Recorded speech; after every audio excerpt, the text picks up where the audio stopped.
شیخ رشید کی جان کو خطرہ، 7 لوگ مجھے قتل کرنا چاہتے ہیں، میری جان کو خطرہ ہے۔ شیخ رشید۔ عوامی مسلم لیگ کے سربراہ شیخ رشید کا کہنا ہے کہ جو کچھ روضہ رسول صلی اللہ علیہ وسلم کے باہر ہوا اس کی مذمت کرتا ہوں۔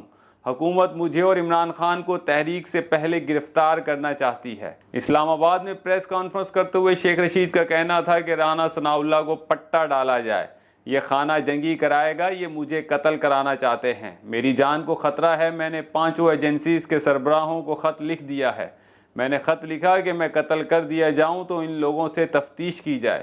میں نے درخواست دی ہے کہ یہ 7 لوگ مجھے قتل کرنا چاہتے ہیں، مجھے کچھ ہوا تو اس کے ذمہ دار شہباز، نواز، حمزہ اور رانا ثناءاللہ سمیت 7 لوگ ہوں گے۔ شیخ رشید کا کہنا تھا نون لیگ نے حکومت میں آتے ہی 300 لوگوں کا نام ECL سے نکالا۔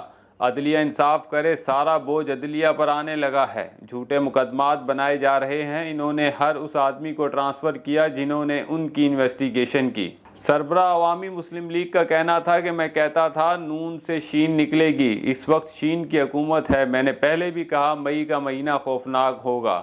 آصف زرداری چاہتے تھے کہ پنجاب میں گند پھیلے تو پھیل گیا ہے، یہ ہمیں سلیکٹڈ کہتے تھے، آج ہم ان کو امپورٹڈ کہتے ہیں۔ ان کا کہنا تھا کہ شہباز شریف نے 14 بار فوج کے جوتے چاٹے، راشد شفیق کی رہائی کی بھیک نہیں مانگ رہا، اچھا ہے وہ 10-15 دن اندر رہے، یہ اس کی پہلی جیل ہے۔